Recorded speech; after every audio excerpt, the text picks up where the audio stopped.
At my best friend's wedding, I locked eyes with the man I thought I'd spend forever with. He was standing at the altar, but not as the groom. My hands trembled as he smirked and whispered, "Funny how life works, huh?" The music started, the bride walked in, and he leaned closer, his voice a low murmur. "Tell me, do you still think about that night?" I'm a 32-year-old female. My best friend, let's call her Sarah, 33 female, just got married. The wedding was 2 weeks ago.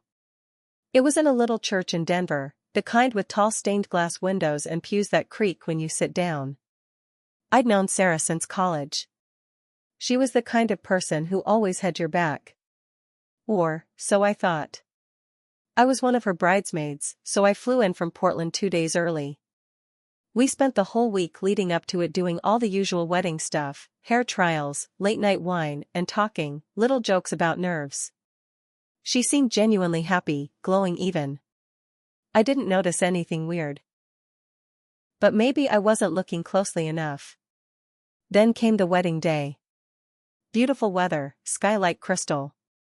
Guests arriving in their suits and dresses, the church decorated with white roses and eucalyptus. We lined up, got ready to walk. I was second in line after her little niece. Nerves? Sure. But excited for her? Absolutely. Then the groomsmen started to walk down the aisle. And I saw him. James. 34M, the guy I dated for 2 years. The man I honestly thought I'd marry. The guy who ghosted me 3 years ago after a big fight, and never really gave me closure. The guy who cheated on me. We made eye contact. He smiled. Smug. Like he knew exactly what he was doing. He leaned in slightly as he walked past and whispered just loud enough for me to hear, "Funny how life works, huh?" My stomach dropped. My knees felt weak. I grabbed the back of the pew to stay upright. I hadn't seen him in almost 3 years. Not since I walked in on him having dinner with another woman. Hand-holding, candlelight, the whole deal. And yeah, I confronted him. And yeah, he lied. Said she was a coworker. Said I was being dramatic. Told me I had issues. I ended it that night and never looked back. Or at least, I tried not to. But now here he was. Standing at the altar. Not as the groom. But standing beside the groom. Which meant, he was a groomsman. Which also meant. Wait. No. My eyes snapped forward. The groom turned his head slightly as the music started. It was James. He wasn't a groomsman. James was the one Sarah was marrying. Let me say that again because even typing it doesn't feel real. My best friend was marrying my cheating ex, the same guy who broke me, who lied to me, who humiliated me in the middle of a crowded restaurant 3 years ago. And she never told me. I must have gone pale because one of the other bridesmaids asked if I was okay. I nodded because what else could I do? The church doors opened. Sarah started walking down the aisle, radiant in white, holding her dad's arm, glowing like someone who's finally getting her fairy tale. I was watching a nightmare. James turned, smiled at her, that smile I used to know. That smile that once made me think I was safe. As she got closer, he leaned toward me and whispered again, low and cocky, "Tell me, do you still think about that night?" I wanted to scream. I wanted to cry. I wanted to stop the wedding, stand up, and yell everything I knew. But I didn't. I stood there, frozen, locked in place like a statue in a bad dream. The music swelled. She reached the altar. Everyone sat down. The ceremony began. I couldn't hear the vows. Couldn't hear anything, honestly. I was just trying to hold myself together. Every word felt like a slap. Love, trust, commitment. The same words he'd used on me. The same promises he broke. The whole time, I kept asking myself, did she know? After the ceremony, while everyone was clapping and hugging and smiling, I slipped out the side door. I sat on the bench outside the church, trying to catch my breath. I felt like the wind had been knocked out of me. A few minutes later, she came out. Sarah. Still in her dress. Still beaming. She walked over, holding her bouquet, and sat beside me. She didn't say anything at first. Then she asked, "You okay?" I looked at her, and I just asked the question burning in my chest, "Did you know?" She didn't answer right away. Then she nodded. I knew. I think my heart cracked right there. "You knew he was my ex?" I asked. My voice was shaking. "I didn't know when we first started dating," she said. "But once I found out, I didn't know how to tell you." I laughed. Not because it was funny. Because it was unbelievable.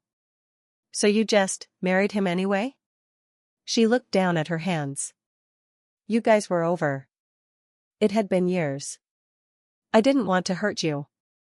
But you did. I didn't mean to. But you did." She started crying. Said she was sorry. Said she loved me, that I was her best friend, that she wished it could have been different. I asked her something then I wish I hadn't. "Were you with him while we were still dating?" Her silence was the answer. My stomach turned. I stood up. "I can't do this," I said. "I can't pretend this is okay." She begged me to stay. Said she needed me there. That she didn't want to start her new life without her best friend by her side. I told her she already had. I walked away. I still don't know what to do. The messages haven't stopped.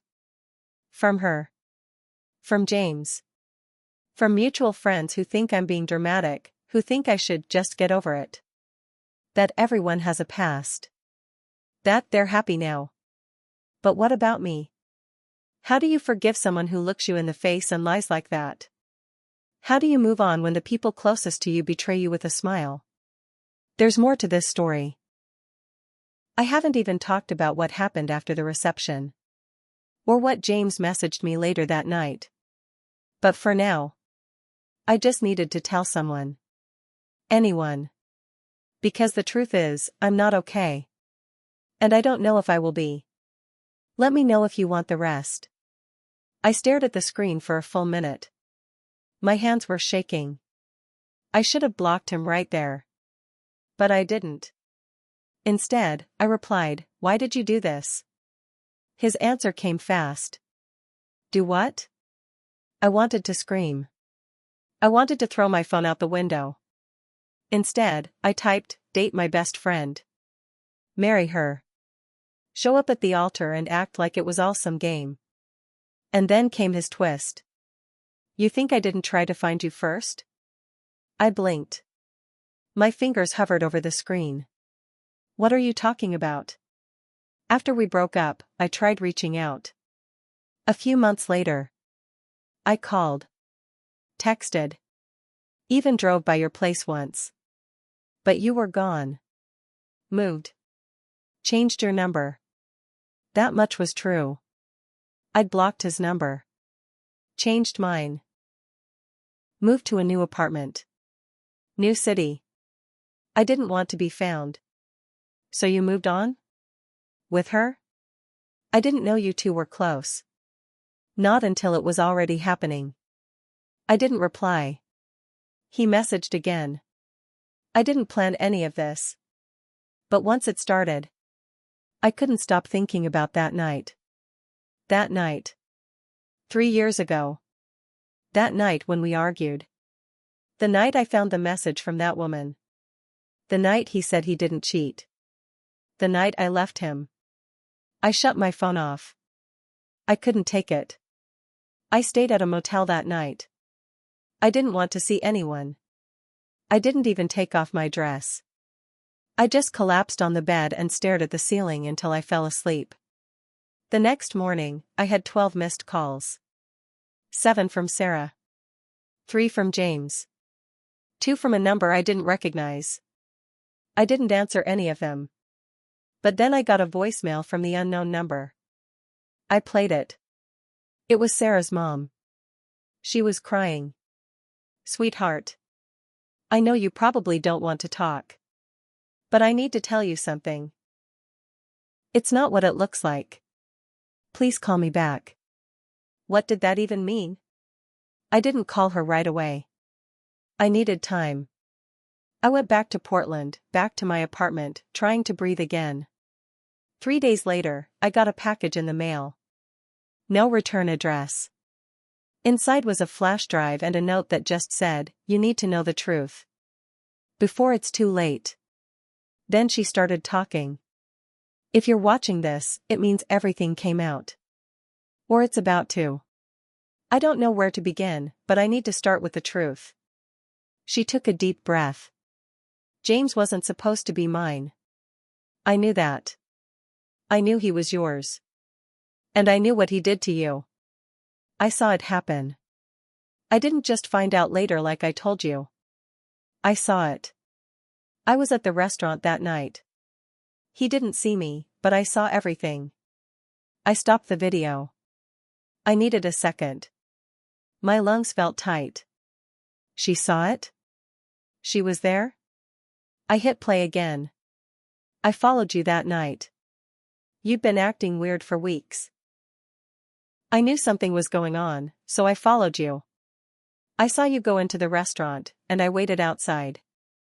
Then I saw him with her. And I went in. I sat at the bar. I watched the whole thing. She looked directly into the lens. I didn't stop it. I didn't warn you. Because I already had feelings for him. I hated myself for it. I hated myself every day after. I paused the video again. I wanted to throw up. Sarah had feelings for James while I was still dating him. She watched him cheat on me. And she said nothing. I hit play again. And then, months later, we ran into each other again. At that stupid work seminar in Chicago. And it just spiraled. He didn't know I knew about you. I didn't tell him. We started dating in secret. And I was going to tell you. I swear I was. But every time I tried, I chickened out. Because I knew I'd lose you. She wiped her eyes. So I buried it. I lied to you. And I'm sorry. But you deserve to know, you weren't crazy. He did cheat. And I let it happen. The video ended. I sat there, frozen. Just breathing. Trying to piece my mind back together. So now I knew the truth. All of it. Or at least I thought I did.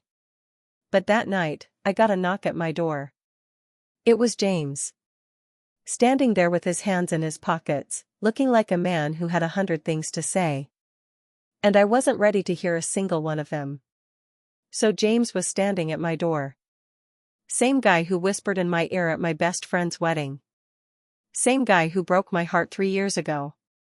Now standing in front of me like he had the right to say anything. I didn't invite him in. I didn't say a word. He looked tired. Like he hadn't slept in days. I didn't say anything. She wasn't supposed to send that video, he continued. Because she didn't just record it for you. She recorded it, for me. That made me blink. What? He nodded. 2 days before the wedding, we had a fight.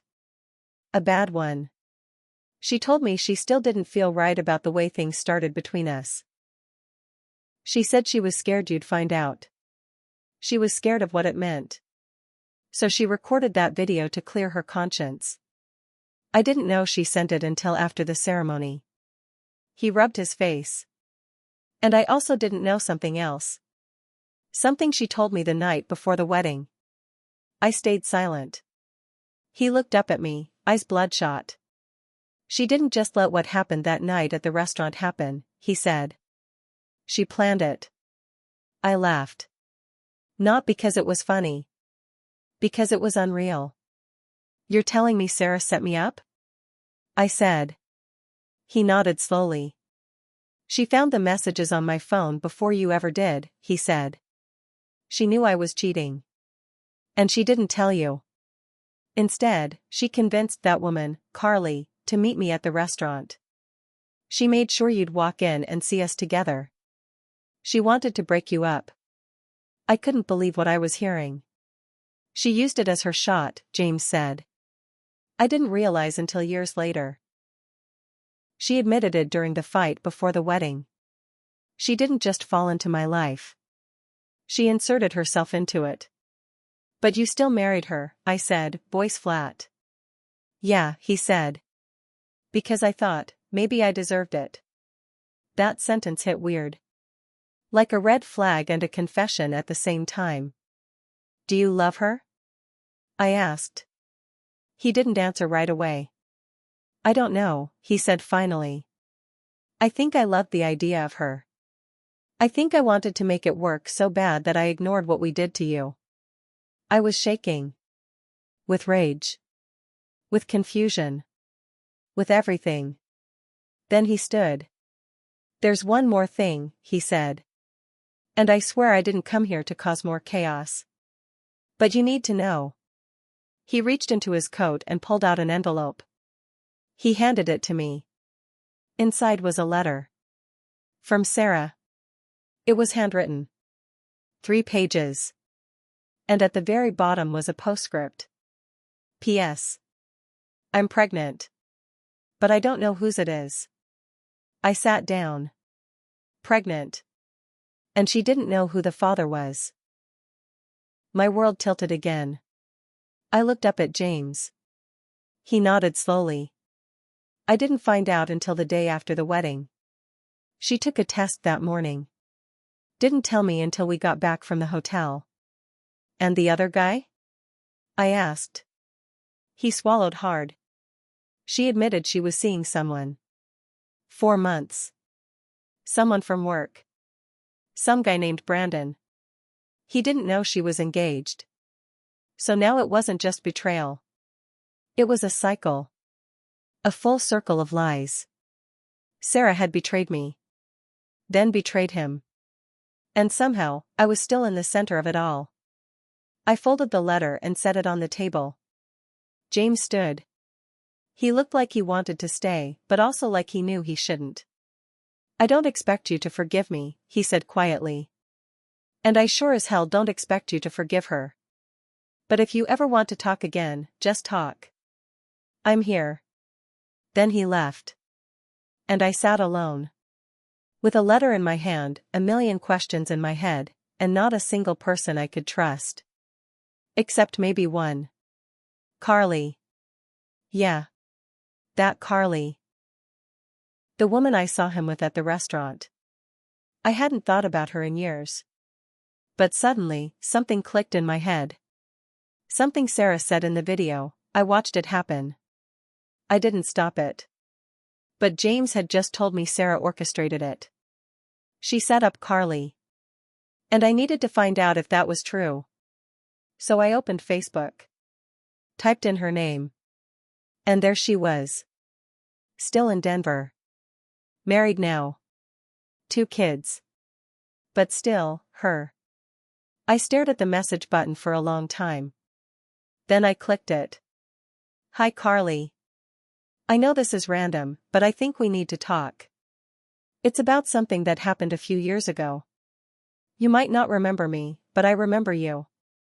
That dinner, the night you were with James. I need to ask you something. And I waited. And waited. Then, 10 minutes later, oh my God. I've been waiting for this for years. Carly's message hit like a punch to the chest. Oh my God. I've been waiting for this for years. I didn't waste time. We exchanged numbers and jumped on a call that same night. I hadn't heard her voice in over 3 years, but it was calm. Firm. Like someone who'd had time to sit with her shame. She didn't waste time either. First of all, I'm sorry, she said. I had no idea he was with anyone. When I found out, I dumped him immediately. I believed her. But I needed more than that. Were you contacted by someone before that night? Anyone who maybe told you to meet James at that restaurant? She was quiet for a few seconds. Then she said, yeah, actually, yes. Some woman emailed me. Said she worked with James. Gave me the restaurant name. Said it was a surprise dinner. I felt my stomach twist. Did she give a name? I asked. There was rustling. She was digging through old messages. Then, softly, yeah, it was Sarah. I froze. Sarah had set it up. All of it. Every lie, every manipulation, every fake smile. She didn't just let it happen, she engineered my heartbreak. I thanked Carly. I told her what had happened since then. The wedding. The betrayal. The pregnancy. She was stunned but also not surprised. Some people only care about winning, she said. Even if they burn everything down to do it. She was right. And I needed to do something. The opportunity came 2 weeks later. Sarah invited me to her baby shower. A handwritten card. No apology. No explanation. Just, I hope you'll come. I still love you. I didn't RSVP. I didn't message her. I didn't even know if I was going to show up. But the day came. And something inside me said, go. So I did. It was hosted at her sister's house. Balloons, pink and gold streamers, tiny cakes shaped like baby bottles. She looked surprised when I walked in. But also, smug. Like she thought maybe I'd finally come around. She came over, touched my arm gently. I'm so glad you're here, she said, like we hadn't been torn apart by lies. I pulled away. I didn't come to celebrate, I said. I came to tell the truth. Her face faltered. I turned to the room. About 15 women were there, her family, co-workers, some mutual friends from college. I just want to say something real quick, I said. She tried to cut me off. This isn't the time, but I didn't stop. I just wanted everyone to know that Sarah here got together with her now husband by setting me up to catch him cheating. She sent me into that restaurant knowing what I'd find. Because she already had feelings for him. Because she wanted him. Gasps. Her sister said, what is she talking about? Sarah's face went pale. This isn't true. She's lying. I have proof, I said. I spoke to Carly. She told me you emailed her pretending to be someone else. You orchestrated that whole night. Then you lied to me for years. Then you married him. And now you're pregnant with someone else's baby. Silence. Absolute silence. Then one of the women in the back, a friend of Sarah's from work, said, wait. What? She's what? Sarah's voice cracked. No, that's not, I mean, I don't know for sure, the room exploded. Her mom stood up, furious. You told us everything was fine. You told us this baby was James's. Her sister shouted, you've lied to everyone. And James? He walked in halfway through the chaos, carrying a tray of sandwiches. He froze when he saw the mess. Someone shouted, she's been cheating on you. Someone else said, she trapped you. He looked at Sarah. Then at me. I didn't speak. I just handed him the letter she wrote.